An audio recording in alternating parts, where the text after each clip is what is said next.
Friends, welcome back to my YouTube channel. आज हम unit 27 start करेंगे, एनालिसिस ऑफ फाइनेंशियल स्टेटमेंट। ठीक है, इसमें हम देखेंगे कि फाइनेंशियल स्टेटमेंट कैसे, मतलब बेसिक कॉन्सेप्ट्स क्या हैं, क्या बैलेंस शीट होती है, प्रॉफिट एंड लॉस अकाउंट्स क्या होते हैं, फाइनेंशियल स्टेटमेंट्स क्या होते हैं। तो सब एक बेसिक एनालिसिस टाइप से डिस्क्रिप्टिव है पूरा, तो मैं बुक के थ्रू ही करा रही हूँ। ठीक है, क्योंकि नोट्स बनाने में कोई फ़ायदा नहीं है, पूरे नोट्स वैसे ही बनेंगे वैसे वाला। ठीक है, तो चलिए स्टार्ट करते हैं। इंट्रोडक्शन। देखिए, whenever a bank consider a loan proposal, apart from integrity and KYC aspects, it has been a keen interest in knowing the financial details of the prospective borrower। ठीक है, मेन लाइन जो भी आप financial statement check करते हो किसी borrower का, इसमें पूरी एक तरीके से पूरा चैप्टर समझा देंगे। कैसे, देखो ये क्या कह रहा है। अब हम इस पूरे चैप्टर में क्या पढ़ेंगे, हमें जब भी किसी बोरोवर को कोई भी लोन देना होता है, मतलब कुछ भी एडवांस वगैरह कर रहे हो, तो उस टाइम एक चीज़ ज़रूरी होती है हमें। ठीक है, हमने दे दिया पैसा, ठीक है, हमने सब कर लिया, पर हमें एक चीज़, एक श्योरिटी चाहिए होती है ना, कि हमने जिस बंदे को पैसा दिया है वो बैंक का पैसा बैंक को वापस करेगा विद इंटरेस्ट। ठीक है, मतलब पूरा पैसा हमारे पास वापस आएगा, हम उससे प्रॉफिट अर्न करेंगे। बैंक, सारे बैंक लोन देते हैं, हम यही चाहते हैं। तो अब हम देखिए, हम हर किसी को लोन दे देंगे तो मे भी वो चीज़ पॉसिबल है कि बिल्कुल डिफॉल्ट बन जाए, या किसी पर्टिकुलर रीज़न की वजह से पे ना हो पाए। ठीक है, कुछ ऐसे अनफोर्सिंग सर्कमस्टांसेस होते हैं कि अगर उस टाइम वो पे नहीं कर पाता, तो वो ऐसी जिसकी कैटेगरी होती है जिसमें आप बैंक भी अंदाज़ा नहीं लगा सकता, कस्टमर को भी अंदाज़ा नहीं होता है कि ऐसे में डिफ़ॉल्ट हो जाएगा केस। ठीक है, लेकिन कुछ केस ऐसे होते हैं जहाँ पे बिल्कुल डिफ़ॉल्टिंग होती है, या फिर बैंक जो बंदा जो हम एम्प्लॉय लोन कर रहा है, अगर उसने प्रॉपरली बैकग्राउंड चेक, प्रॉपरली सारे डॉक्यूमेंट्स नहीं देखे, तो भी फ्रॉड होने का चांसेस रहता है। लीगल एस्पेक्ट से भी हम इसमें पिछड़ जाते हैं। ठीक है, तो कैसे देखिए, एक तो the net worth of the applicant. ठीक है, मीन्स क्या हो गया कि जो बोरोवर अप्लाई कर रहा है, जो कस्टमर हमारे पास बोरो करने के लिए अप्लाई कर रहा है लोन, क्या उसकी नेट वर्थ उतनी है जितना उसने लोन मांगा है। ठीक है, मतलब हम क्या करते हैं ना, जब हम किसी को लोन देना चाहते हैं तो हम नेटवर्थ उसकी चेक करते हैं, फिर उसको बताते हैं कि नहीं, इतना लोन तो नहीं मिल सकता, आपकी नेटवर्थ के हिसाब से इतना लोन आपका बन रहा है। ठीक है, तो ऐसा करके हम, मतलब उसकी जो हमें इनकम होती है ना, वो देखनी पड़ती है। इसके लिए हम सैलरी स्लिप लेते हैं उससे, अगर वो ITR फाइल करता है तो उससे ITR लेते हैं। ठीक है, तो बहुत सारे वे हैं उसकी नेटवर्थ कंप्लीट मतलब चेक करने के लिए। ठीक है, उसके बाद होता है रीपेमेंट कैपेसिटी। रीपेमेंट कैपेसिटी होती है कि अगर हम इसको, ठीक है चलो हमने इसको लोन दे दिया, ठीक है, अब हम ये अंदाज़ा लगाते हैं कि अगर हम इसकी इनकम, जैसे हमने देखी कि कितना इनकम मिल रहा है, कितना इंटरेस्ट आ रहा है, इसके पास डिविडेंड वगैरह है, शेयर्स हैं, जो भी इसकी इनकम ना, सैलरी तो एक पार्ट होता है ना इनकम का, हो सकता है कहीं उसने रेंट पे घर दे रखा हो, ये बहुत सारे एस्पेक्ट्स होते हैं। तो जिस भी जगह से उसको इनकम आ रही है रिलायबल सोर्सेज से, ठीक है, और उसके बाद हम उसका एक्सपेंडिचर देखते हैं। ठीक है, कि उसके जैसे मान लीजिए रोटी कपड़ा मकान वाली बात आ गई, कि कितना उसका खर्चा करने के बाद क्या बचता है, कितना वो रिपे कर पाएगा ना। मान लीजिए अगर उसकी 20 सैलरी है, 15 उसका खर्चा जा रहा है, तो 5000 वो थोड़ी सी सेविंग करेगा ना, 5000 थोड़ी उसका लूज हो गया। आपको जीवन भत्ता छोड़ना पड़ता है जब भी आप रिपेमेंट कैपेसिटी मतलब देखते हो उसकी। ठीक है ना, तो वो चीज़ है कि हमें रिपेमेंट कैपेसिटी देखनी है कि उसका पे करने के बाद भी थोड़ा बहुत मार्जिन है या नहीं है। ठीक है, फिर क्या होता है वायबिलिटी। वायबिलिटी क्या होती है, कुछ इनकम ऐसी हो, मतलब कुछ लोन्स ऐसे होते हैं जिनमें अगर आप देते हो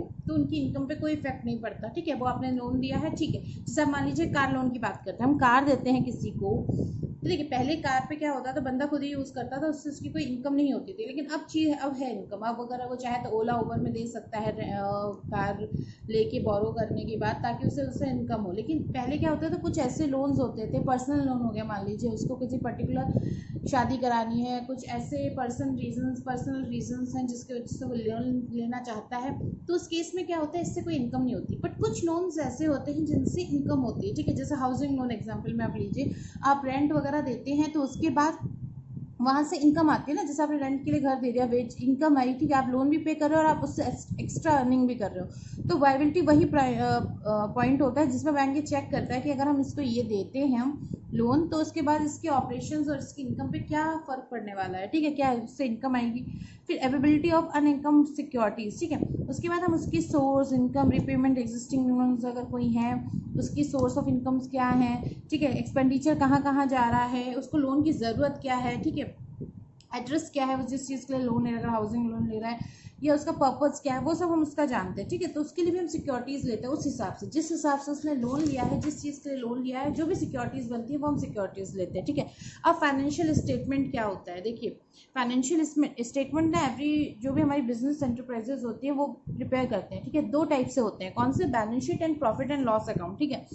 तो बैलेंस शीट तो आपका क्या होता है, आप जो भी खर्चा कर रहे हो, ठीक है ना, जो भी आपके पास इनकम आ रही है, खर्चा कर रहे हो, जो भी चीज़ है वो आप इसमें लिखते हो बैलेंस शीट में, ठीक है। और प्रॉफिट एंड लॉस क्या होता है, एक तरीके से जो आप इनकम एंड एक्सपेंडिचर बनाते हो, ठीक है, मतलब उसके बाद आपका जो प्रॉफिट हुआ, जो लॉस हुआ, वो इसके अंडर में आता है, ठीक है। और अगर आपकी नॉन प्रॉफिट ऑर्गेनाइजेशन है तो आपका क्या बोलते हैं हम इसको, प्रॉफिट एंड लॉस को फिर हम बोलते हैं इनकम एंड एक्सपेंडिचर, ठीक है। ये लाइन याद रखने वाली है। अब उसके बाद चलिए देखते हैं, इसके बाद क्या है, ये तो चलिए नॉर्मल इन्फॉर्मेशन रखता है, ठीक है। देखो अब आपका आता है यूजर्स ऑफ फाइनेंशियल स्टेटमेंट, ठीक है। तो आपके कौन कौन जो होते हैं जो फाइनेंशियल स्टेटमेंट क्रिएट करते हैं, क्रेडिटर्स होते हैं, लैंडर्स होते हैं, ठीक है, जिन्होंने बोरोअर को बोरो करने के लिए पैसा दिया होता है, तो वो इन्वेस्टर्स कहीं इन्वेस्ट करने वाले होते हैं, गवर्नमेंट एजेंसीज होती हैं, रेटिंग एजेंसीज होती हैं, customers, employees, general public, analysis, ठीक है।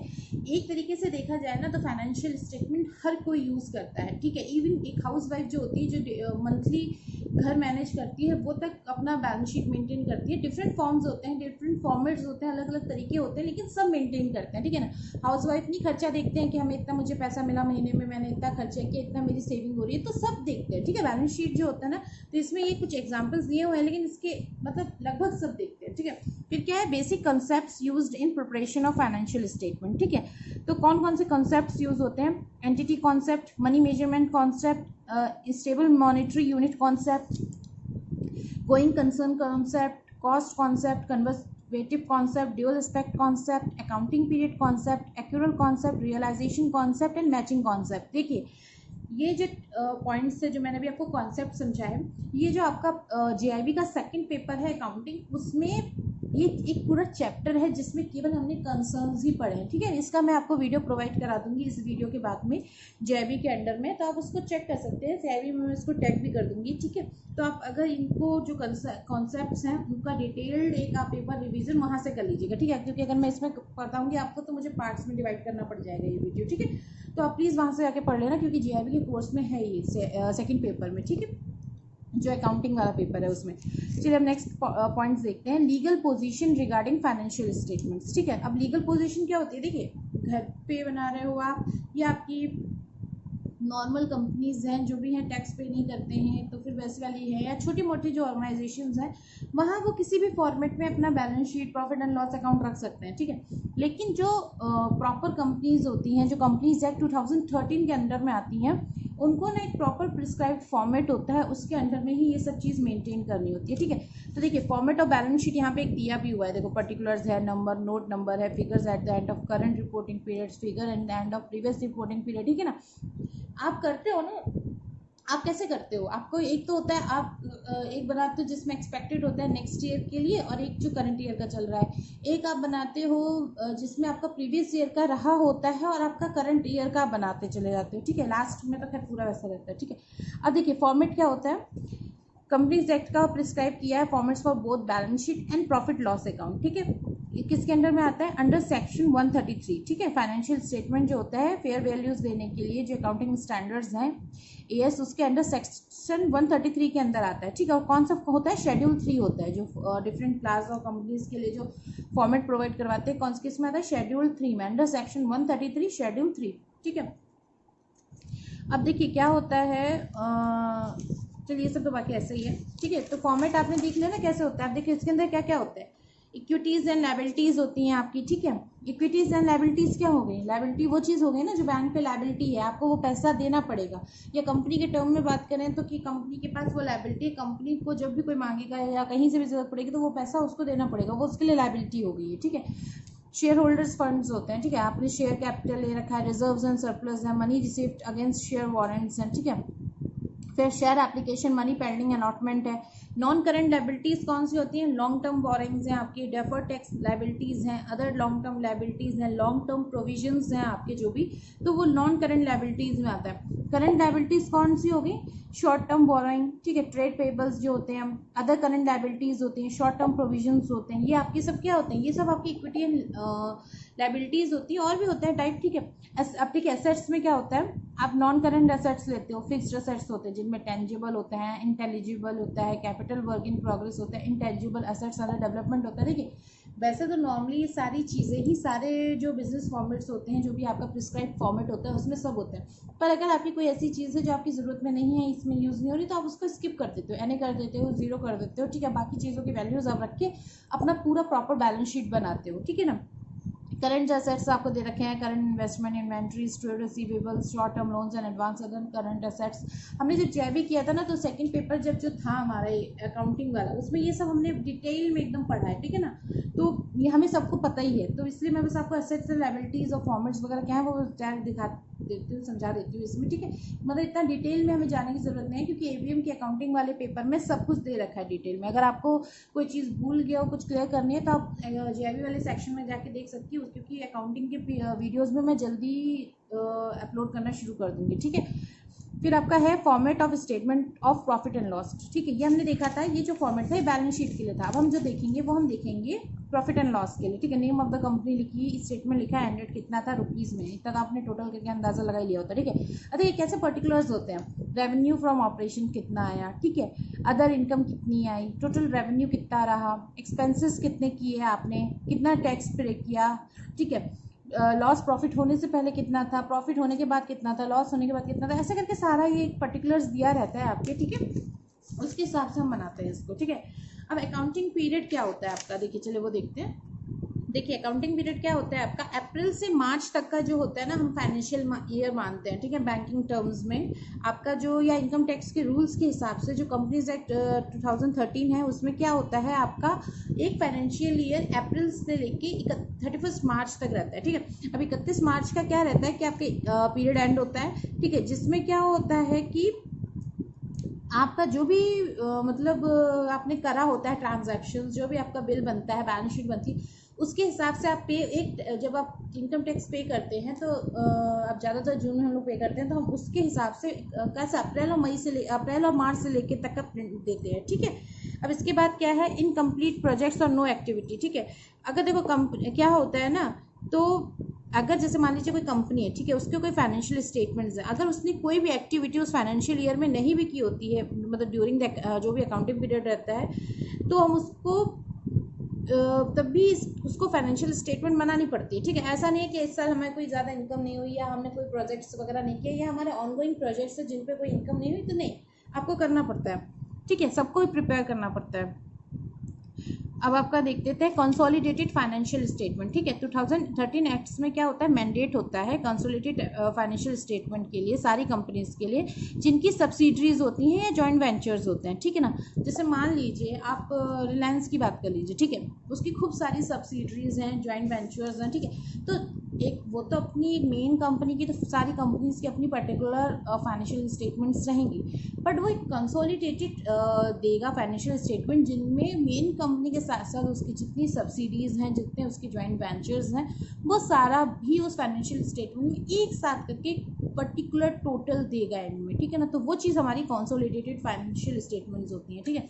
अब बैलेंस शीट क्या होता है, देखो हमारे पास जो बैलेंस शीट होता है ना, वो असेट्स और लायबिलिटीज़ का स्टेटमेंट होता है, ठीक है। एक पर्टिकुलर मोमेंट में, या जैसे मान लीजिए हम इधर बात करते हैं कि फाइनेंशियल ईयर के एंड में 31 मार्च को जब हम रिपोर्ट निकालते हैं पूरी, तो हमारे पास कितना लायबिलिटी है, कितने असेट्स हैं, उनको एड ऑन करके उनको पूरा लिख दिखा के हम एक निकालते हैं, कि वो उसी को हम बैलेंस शीट बोलते हैं, ठीक है। मतलब एक particular moment of the time, हम जिस टाइम के लिए भी निकाल रहे हैं उस टाइम तक हमारे पास जितने एसेट्स एंड लायबिलिटीज होते हैं ना, तो उसका एक स्नैपशॉट टाइप से होता है, ठीक है ना। वो चीज़ हो गई है। अब देखिए क्या होता है, देखिए इसमें डेट बहुत इंपॉर्टेंट होती है, आपको एंड में डेट मेंशन करनी होती है जिस पीरियड के टाइम तक के लिए वो बैलेंस शीट बनी हुई होती है, ठीक है। अब देखिए क्या होता है, general instruction for preparation of balance sheet, ठीक है। क्या क्या जनरल इंस्ट्रक्शंस हैं, इतना इंपॉर्टेंट नहीं, लेकिन एक बार रीड आउट कर लेते हैं, ठीक है। कंपनीज एक्ट 2013 के अंडर में आता है। इसमें क्या रहता है, an asset shall be classified as current when it is satisfy any of the following criteria. ठीक है, मीन्स क्या होता है, हम आप इसमें हम ये देखेंगे ना कि हम क्या क्या ले रहे हैं। जैसे अगर कोई एसेट्स करंट कैटेगरी में आता है तो क्यों आता है, क्या क्या हम जो उसके क्राइटेरियाज हैं जिसको लेंगे और वो आएगा। ठीक है, एक तो होता है it is expected to realised in और इंटेंडेड टू सेल और कंजम्पशन इन ऑपरेटिंग साइकिल। ठीक है, it is held primary for the purpose of being traded. ठीक है, इस कैश और इक्विवेलेंट होता है। ठीक है, मीन्स क्या हो गया, देखो ऐसे समझो कि एक जो आपका ऑपरेटिंग साइकिल होती है, अगर उसके अंडर में आप उसको सेल कर देते हो या उसको रियलाइज कर देते हो, या फिर आपका जो मेन पर्पज उसके लिए होता है ट्रेडिंग करने के लिए होता है, और उसकी जो कैश और कैश की जो वैल्यूज़ होती है ना वो इक्विवेलेंट होती हैं, और आपके जो जैसे आपका जो फाइनेंशियल पीरियड है ना उसी के अंदर में उसकी इक्विवेलेंट वैल्यू आपको मिल जाती है। ठीक है, मतलब शॉर्ट टर्म होता है, करंट वाले जो जितने एसेट्स होते हैं शॉर्ट टर्म एसेट्स होते हैं। ठीक है, आपका एक ही फाइनेंशियल ईयर के अंदर ही इनका रियलाइजेशन हो जाता है या फिर ये रिन्यू वगैरह हो जाती है। ठीक है, तो वो असेट्स इसमें आते हैं। अब लायबिलिटी कौन सा होता है आपका, करंट में करेंगे जो कंपनी ने सेटल्ड किया होता है एक नॉर्मल ऑपरेटिंग साइकिल्स में। ठीक है, मीन्स क्या होता है 12 मंथ में ही बात हो रही है यहाँ पे। ठीक है, और आप 12 मंथ की बात करो जब भी आप बात करो करंट में, नॉन करंट है तो वो लॉन्ग टर्म होता है। ठीक है, ऐसे समझ लो ईजी वे में। और देखो, a receivable set be classified as trade receivable if it is in respect of amount due on the accounts of goods sold और service rendered in the normal course of business. ठीक है, means क्या, वो जो आपका normal course of business होता है, यहाँ पे नॉर्मल कोर्स ऑफ बिजनेस आप हमेशा एक फाइनेंशियल ईयर समझिए, तो उसके बीच में जो भी अमाउंट ड्यू होता है किसी गुड में सोल्ड और सर्विस आपने किया है तो उसके लिए, तो उसको हम बोलते हैं ट्रेड रिसीवेबल। ठीक है, अब आपका अगर आप पे कर रहे हो, ठीक है, पेबल आपने बनाया है, मतलब कोई अमाउंट ड्यू है, गुड्स आपने परचेज की है, आपको उसको पे करना है, तो वो उसको हम बोलते हैं ट्रेड पेबल में आता है। ठीक है ना, और ये हम सब बात कर रहे हैं एक फाइनेंशियल ईयर की। मतलब अगर आपको आपने कोई सोल्ड किया है उसके लिए पैसा रिसीव करना है तो वो आएगा ट्रेड रिसीवेबल में, और अगर आपको पे करना है तो वो आएगा ट्रेड पेबल में। ठीक है, अब शेयर कैपिटल क्या होता है, शेयर कैपिटल होता है कि each class of share capital information like number and amount of share authorise issued subscribed and paid. ठीक है, कॉल्स अनपेड फॉरफिटेड शेयर, मतलब शेयर मार्केट के जितना आपका कैपिटल होता है ना वो शेयर कैपिटल के अंदर में आता है। प्रेफरेंस शेयर्स होते हैं उनको अलग हम ट्रीट करते हैं, प्रेफरेंस शेयर्स जो होते हैं। ठीक है, बाकी आपने कितने ऑथराइज किए, कितने बेच दिए, कितने कॉल अनपैक्ड हो गए, कितना आपका रिजेक्ट हो गया, वैल्यू पर शेयर क्या है, वो सब आपका शेयर कैपिटल के अंडर में आता है बैलेंस शीट में। ठीक है, रिजर्व्स एंड सरप्लस, देखिए कोई भी बैंक होता है ना उसको अपना थोड़ा सा पैसा जो होता है ना वो रिजर्व में रखना पड़ता है फॉर इमरजेंसी सिचुएशंस जो भी कभी आ जाती हैं। ठीक है ना, तो रिजर्व एंड सरप्लस में क्या होता है, कैपिटल रिजर्व्स होते हैं, कैपिटल रिडेम्पशन रिजर्व्स होते हैं, सिक्योरिटी प्रीमियम रिजर्व्स होते हैं, डिबेंचर रिडेम्पशन रिजर्व्स होते हैं। ठीक है, तो ऐसे करके होता है आपका सारा, मतलब इसमें जो होता है ना वो आपका सब रिजर्व्स एंड सरप्लस में आ जाता है ये सब। ठीक है, सरप्लस क्या होता है, देखिए similarly the balance of reserves and surplus after adjusting negative balance of the surplus if any shall be shown under the read reserves and surplus even if the resulting figure is in the negative. ठीक है, means क्या हुआ कि आपका जो negative figure होता है ना सरप्लस में उसकी बात हो रही है, मतलब debit balance of statement of profit and loss, मतलब आपका जो भी डेबिट बैलेंस है अगर प्रॉफिट एंड लॉस में तो आप उसको नेगेटिव फिगर में शो करोगे, किसमें, सरप्लस में। ठीक है ना, क्लियर हो गया ना, मतलब रिजर्व में आप क्या कर रहे हो, रिजर्व में आप जो पैसा आपका चाहे मतलब सिक्योरिटी पर्पज से हो, कैपिटल मेन क्या होता है जो आपकी कैपिटल होती है ना आप उसको थोड़ा सा रिजर्व रखते हो, उस चीज़ से बात है। ठीक है ना, चाहे कैपिटल रिडेम्पशन हो रहा है, डिबेंचर रिडेम्पशन हो रहा है, रिवैल्यूएशन कर रहे हो आप रिजर्व्स का, तो वो तो आपका रिजर्व्स में आ गया। और आपकी प्रॉफिट एंड लॉस की जो जितने भी जो डेबिट बैलेंस होता है उसको आप नेगेटिव फिगर में सरप्लस के अंडर में लिखते हो। ठीक है, लॉन्ग टर्म बोरिंग्स क्या होती हैं, जो आपने लॉन्ग टर्म के लिए लिया होता है। ठीक है ना, जैसे आप हाउसिंग लोन ले रहे हो या फिर आपने इंफ्रास्ट्रक्चर डेवलपमेंट के लिए कोई लिया है, इंडस्ट्रियल डेवलपमेंट में आपके कुछ हेल्प कर रहा है उसके लिए आपने लिया है, जो लॉन्ग टर्म के लिए लंबे टाइम के लिए लिए जाते हैं, एक फाइनेंशियल ईयर से ज़्यादा हो जाए एक तरीके से। ठीक है ना, तो अदर लॉन्ग टर्म लायबिलिटीज़ कौन सी होती हैं, ट्रेड पेबल्स अदर्स में आती है। ठीक है, लॉन्ग टर्म प्रोविजंस कौन से होते हैं, provision for employees benefit and others सब में है। ठीक है, शॉर्ट टर्म बोरिंग्स कौन सी होंगी, loan repayable on demand, loss and advances from related parties, deposits, other loan and advances, तो ये सब क्या आपके शॉर्ट टर्म बोरिंग्स होती है ना। जैसे अगर आपका लोन जो है रिपेबल हो जाता है डिमांड पे तो वो भी शॉर्ट टर्म में आता है। ठीक है, अदर करंट लायबिलिटीज़ क्या होती है, current maturities on long term debt due on borrowings, ठीक है, interest accrued on due on borrowings, income received in is advance, unpaid dividends, application money received for allotment of securities and due for refund. तो ये सब जो आपका आता है ये करंट लायबिलिटीज़ में आता है, ठीक है ना। ये सब आपको कस्टमर्स को देना ही पड़ता है एंड में, जब भी वो मांगता है, जैसे भी रहता है, ठीक है। शॉर्ट टर्म प्रोविजंस कौन से होते हैं? आप जो एम्प्लॉयज़ के बेनिफिट्स के लिए प्रोविजंस बनाते हैं ना, वो शॉर्ट टर्म में आते हैं, अगर एक फाइनेंशियल ईयर के अंडर में ही बात हो रही है, मतलब 12 मंथ्स की बात हो रही है, ठीक है। टेंजिबल असेट्स कौन से होते हैं? ठीक है, जैसे कि लैंड्स हो गया, बिल्डिंग हो गया, प्लांट हो गया, मीन्स आप उनको क्या कर रहे हो, छू सकते हो ना। टेंजिबल क्या हुआ? जिस चीज़ का छू सको।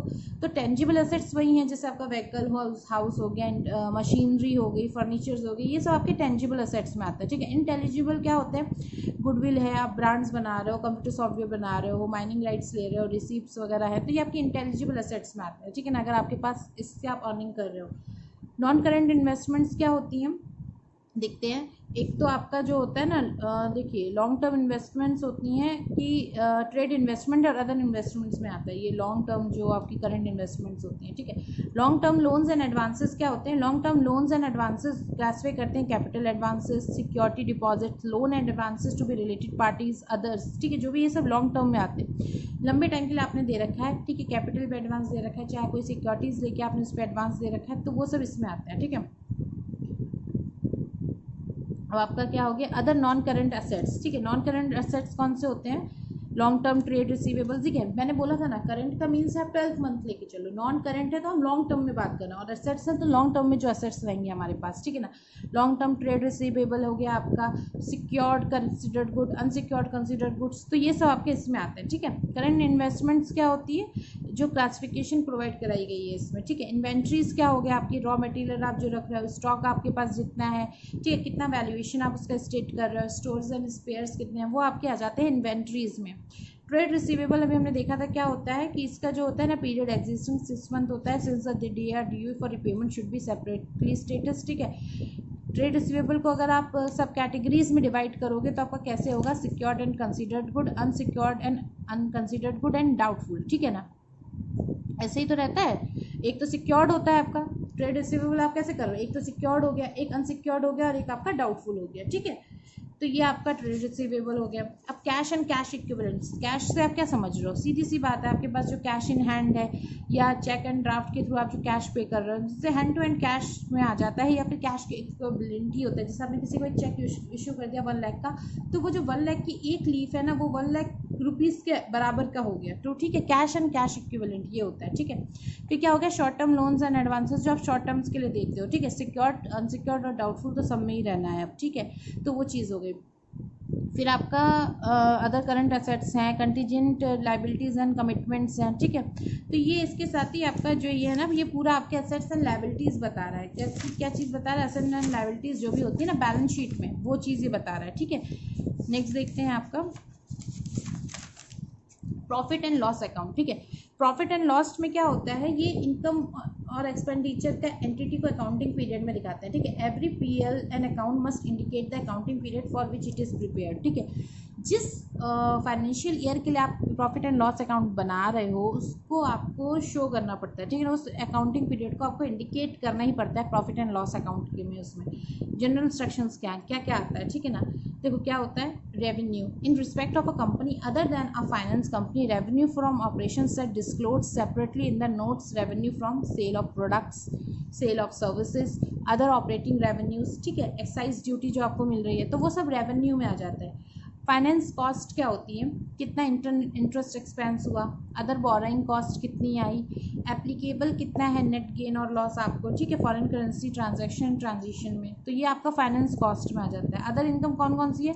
आप जो इंटरेस्ट इनकम कमा रहे हो, डिविडेंड इनकम कमा रहे हो, या फिर आपका नेट गेन और लॉस हो रहा है अगर किसी सेल ऑफ इन्वेस्टमेंट में, ठीक है, तो ये सब आपकी अदर इनकम होती है। फिर आपका एडिशनल इन्फॉर्मेशन क्या दे रखा है? Company shell disclose bye 2 ways of notes additional information regarding aggregate expenditure and income on various items, ठीक है। तो प्रॉफिट एंड लॉस में आप रेवेन्यू लिखते हैं, फाइनेंस मतलब जो जनरल इंस्ट्रक्शंस है वो रेवेन्यू के लिए हैं, फाइनेंस कॉस्ट के लिए हैं, अदर इनकम के लिए हैं, तो इस सब के लिए होता है, ठीक है, प्रॉफिट एंड लॉस।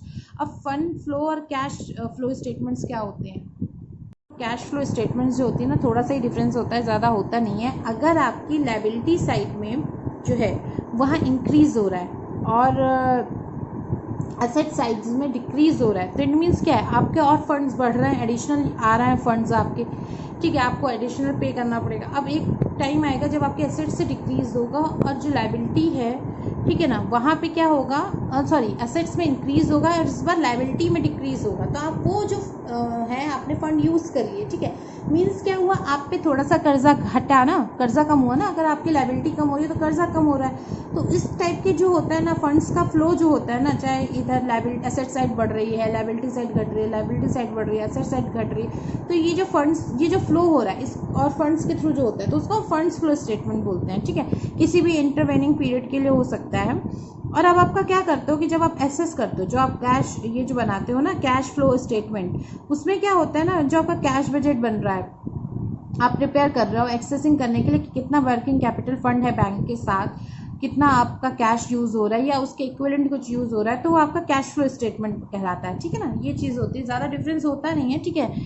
अब देखिए प्रोजेक्टेड फाइनेंशियल स्टेटमेंट क्या होता है, ठीक है। प्रोजेक्टेड फाइनेंशियल स्टेटमेंट क्या होता है कि आपने पास्ट पीरियड की जो एक्चुअल फाइनेंशियल स्टेटमेंट है उसको यूज़ किया, एनालिसिस किया, अभी करंटली जितना हो गया है, जितना चल रहा है, उसके इस बेसिस पे आप एक फाइनेंशियल स्टेटमेंट बनाते हो, ठीक है। मतलब क्या होता है, अजम्पटिव होती है, प्रोजेक्टेड होती है कि इतना हमारा खर्चा रहेगा, इतना हमारा फाइनेंशियल मतलब बचत होगी, ये हमारा फाइनेंशियल स्टेटमेंट है, तो वो आपका फाइनेंशियल स्टेटमेंट होता है जो आप प्रोजेक्ट करते हो, ठीक है। मतलब प्रीवियस वैल्यूज़ को देख के नई वैल्यूज़ के थ्रू आप ये सब कर रहे हो, ठीक है। Purpose of analysis of financial statement by bankers, अब देखिए क्या पर्पस होता है। एक तो क्या होता है ना कि डिफरेंट यूजर्स का जो इसमें होता है वो अलग अलग एनालाइज करने का तरीका होता है, ठीक है। जैसे एक एग्जांपल इन्होंने दिया, a share market investor may be more interested in earning per share while the statutory authorities may be more interested in compliance and provisions, ठीक है ना। तो ये चीज़ की बात कर रहे हैं कि मतलब सबका पर्पस जो होता है ना वो अलग होता है रुपयों के साथ। कोई शेयर मार्केट में लगा रहा है तो वो अर्निंग पर शेयर के साथ चाहता होगा, ठीक है। लेकिन अगर कोई गवर्नमेंट का बंदा है, कोई मतलब अथॉरिटी है, तो उसमें आप कंप्लायंस और प्रोविजंस वगैरह पे वो ज़्यादा ध्यान देता है। तो अपना अपना होता है कि किस चीज़ की ज़रूरत ज़्यादा है, कैसा है, ठीक है। अब आपका क्या आता है इसमें, एक तो आता है assessment of performance and financial position, ठीक है। कितना क्या पोजीशन है आपकी, कैसी परफॉर्मेंस चल रही है, फाइनेंशियल पोजीशन कहाँ पे है, कैसा आ रहा है आपका, तो वो इसमें रहता है।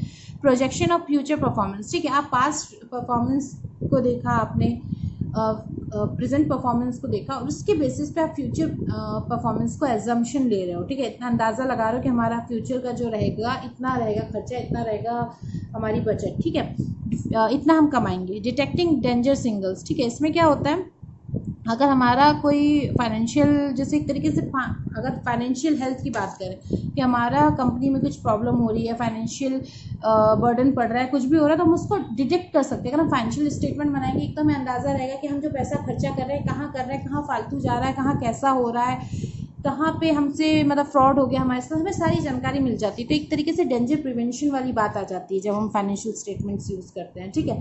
असेसमेंट ऑफ क्रेडिट रिक्वायरमेंट्स, आप इससे असेस कर सकते हो। अगर आपके पास ऐसी इन्फॉर्मेशन होंगी, ऐसे फाइल्स होंगी, तो आप एजम्प्ट कर पाओगे ना, जब वो दोबारा लोन लेगा या पहले ले चुका होगा, तो इससे अंदाज़ा सब लग जाता है, ठीक है। एग्जामिन्स करना फंड फ्लोज को, ठीक है, कैसे फंड फ्लो हो रहा है, कहाँ जा रहा है, कैसा डाइवर्जन तो नहीं है, कोई गलत काम तो नहीं हो रहा है, तो वो सब क्रॉस चेकिंग करना, ठीक है। आपने जितने स्टेटमेंट बनाए हैं, चाहे स्टॉक्स में डाले हों, बुक डेप्थ में डालने हों, बैलेंस शीट बना दिया, अपनी प्रॉफिट एंड लॉस बना दिया, तो उसको एक क्रॉस चेकिंग बहुत ज़रूरी होती है, ठीक है। मैच करना होता है कि हमने जो सारा किया उससे मैच कर रहा है या नहीं, करेक्ट स्टेटमेंट देने से पहले, ठीक है। Rearranging the financial statement for analysis, देखो एनालिसिस के लिए जो होता है ना, हम फाइनेंशियल स्टेटमेंट दोबारा से करते हैं ताकि वो एनालिसिस ईजिली हो पाए, मीनिंगफुल रहे, ठीक है। तो बैलेंस शीट कैसे होता है, आपने लायबिलिटीज़ और नॉन एसेट्स ले रखे हैं, ठीक है, ऐसे करके बना दिया आपने, ठीक है। प्रॉफिट मतलब बैलेंस शीट में तो आप अपने एसेट्स एंड लायबिलिटीज़ ही दिखाते हो ना, तो वो आपने दिखा दी। फिर प्रॉफिट एंड लॉस अकाउंट में क्या होगा, आपने बनाया ऐसे क्रेडिट मॉनिटरिंग अरेंजमेंट के थ्रू बनाते हैं, ठीक है। उन्होंने प्रिस्क्राइब किया इसका फॉर्मेट, ग्रॉस सेल्स कितनी हुई, कॉस्ट ऑफ सेल क्या रहा, किस किस चीज़ में, ठीक है। Selling general point, operating points, interest, तो ये सब कॉमन रहता है, तो ये हर चीज़ में रहता है प्रॉफिट एंड लॉस की, ठीक है। अब रीअरेंजिंग करने के, फाइनेंशियल स्टेटमेंट करने के पॉइंट्स क्या होते हैं, एक तो इंस्टॉलमेंट टर्म लोन्स की कितनी है due with in 1 year, advance tax, provision tax क्या है, नॉन मूविंग इन्वेंट्री क्या है, बिल परचेज आता है, कंटीजेंट लायबिलिटीज़ वगैरह, सब इन पॉइंट्स पे ध्यान देना बहुत ज़रूरी होता है, ठीक है। अब आपका techniques used in analysis for financial statement, 3 type की होती हैं, fund flow analysis, trend analysis and radio analysis, ठीक है। ये केवल एक बचा है जिसको मैं आपको कराऊंगी बाद में, ठीक है। इसका भी ज़्यादा बड़ा है नहीं, लेकिन इसका मैं 5-10 मिनट का वीडियो आपको एक अलग से पार्ट भी में प्रोवाइड करा दूंगी, क्योंकि अगर इसको मैं समझाऊंगी ना तो ये जो आपका वीडियो है 40 मिनट्स तक चला जाएगा, ठीक है। तो इसका एक पार्ट भी करके केवल एक ये पॉइंट बचा है, इसको मैं आपको अलग से प्रोवाइड करा दूंगी। Thank you so much for watching. अगर कोई इश्यू हो तो आप मेरे को कमेंट सेक्शन में पूछ सकते हो।